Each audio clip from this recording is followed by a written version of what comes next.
Hey everyone, this week I've been driving this 2019 model year Audi Q3. The Q3 was all new for 2019. It receives no changes for 2020, so that's why it's okay that they still got a 2019 model year in the press fleet. It's a premium subcompact SUV.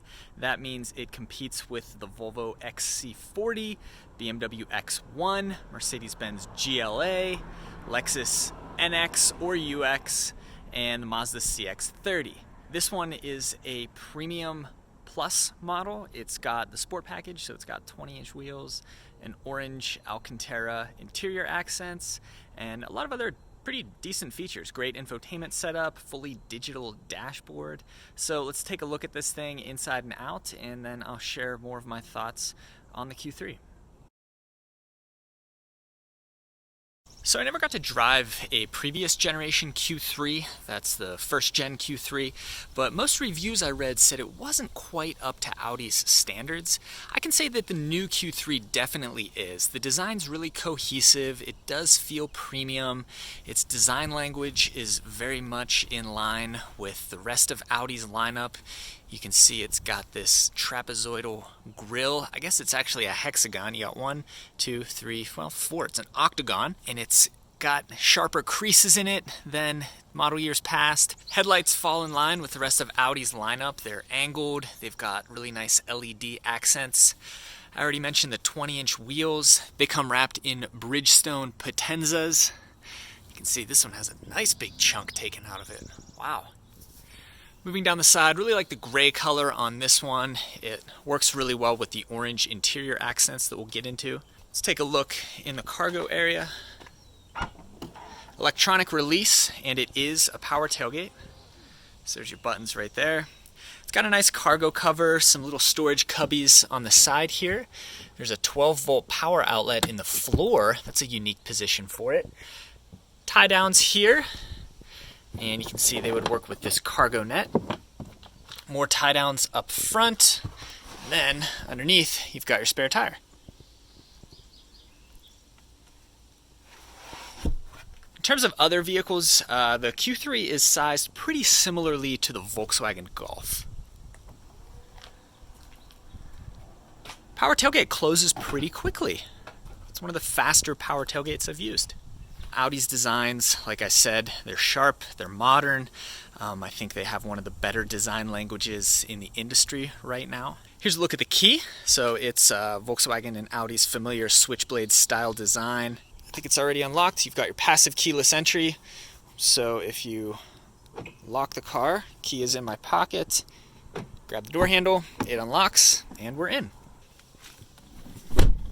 So, obviously, those orange Alcantara interior accents really stand out. You've got them on the door panel armrests, the dashboard, and then on the back seat armrests as well. Let's take a look at the window sticker. Like I said, this is a 2019 model year vehicle, but the Q3 sees really no changes for 2020. As equipped, this one comes in at just $10 shy of $45,000. That's a lot of money for a small car. Fuel economy is okay, 19 mpg city, 27 mpg highway, and 22 combined. Power comes from a 2-liter turbocharged 4-cylinder. It makes 228 horsepower and 258 pounds-feet of torque, and that is mated to an 8-speed automatic transmission. This one has paddle shifters. Decent options on this one. It's just a premium plus model, so Audi uses trim levels, which is kind of nice.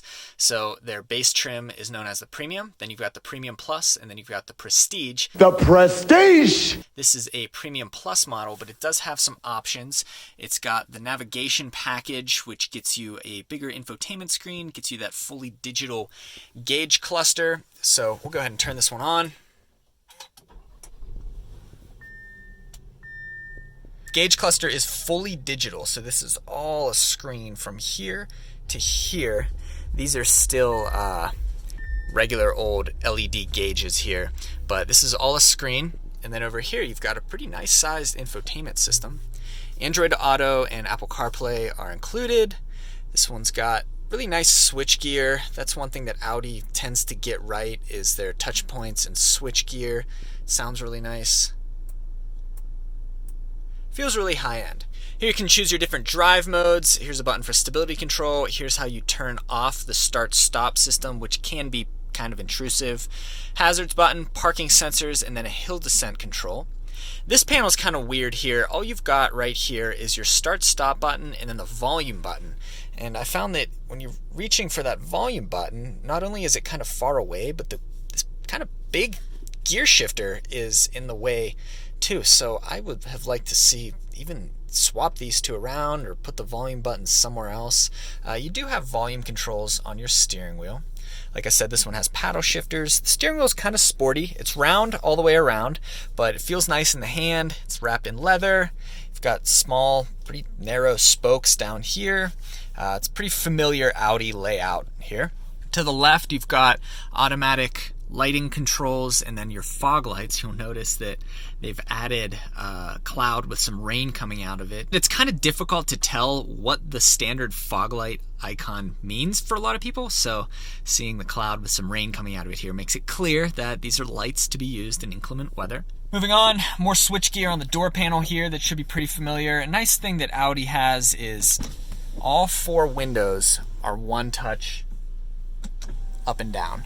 So it's really nice, convenient. If you need to quickly cool the vehicle down, you can just press all 4 buttons, have all the windows come down, and there you go. There are also buttons to activate the child safety locks for the driver's side back door and the passenger side back door. Overhead here, we've got a panoramic sunroof. It's nice that the shade blocks out 100% of the light.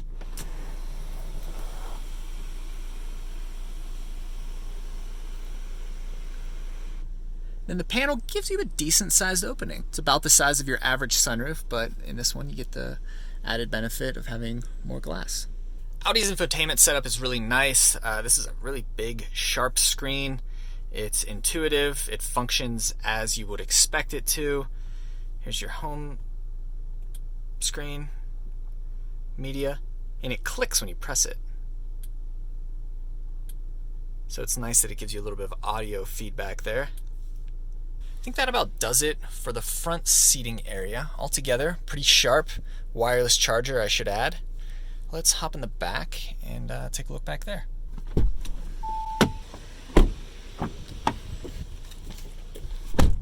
So in the back seat, you get similar size to the Golf, which is considered a compact hatchback.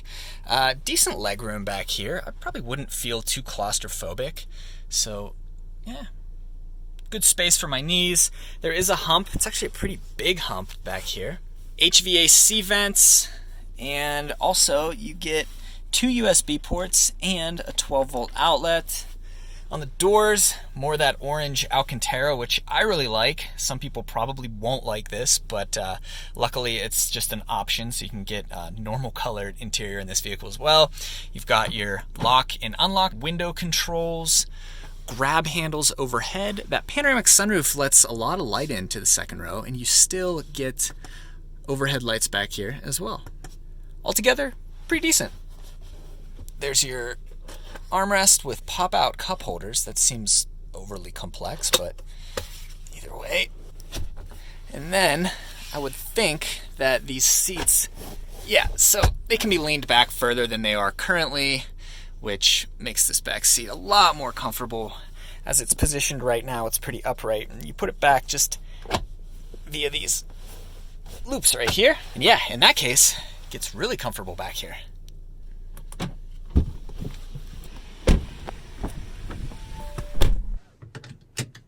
Okay, so let's take the Q3 for a little ride. So my favorite part of this vehicle is probably the design. I think the orange Alcantara works really well with the gray exterior.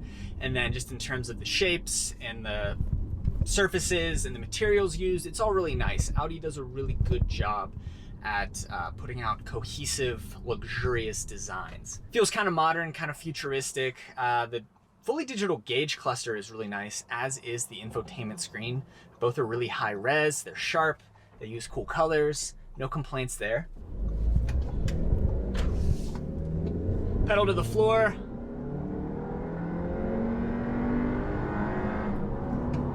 So it's kind of quick. I definitely wouldn't call it fast. It uses a similar engine to the Volkswagen GTI. That vehicle is fast, there's no questioning that. This one doesn't feel quite as athletic. Part of that is probably due to the all-wheel drive system. It's a little heavier, it's a little higher off the ground. I imagine it's tuned more for comfort, but you do get drive select, so I'm gonna go ahead and put it in dynamic mode. Oh, well, it was already in dynamic mode. So, yeah, it's quick enough. Most cars today are quick enough. There are very few truly slow vehicles out there. And yeah, the Q3 is gonna be plenty of performance for most people. Panoramic sunroof's nice. It's letting in a lot of light. You can see it on me right now.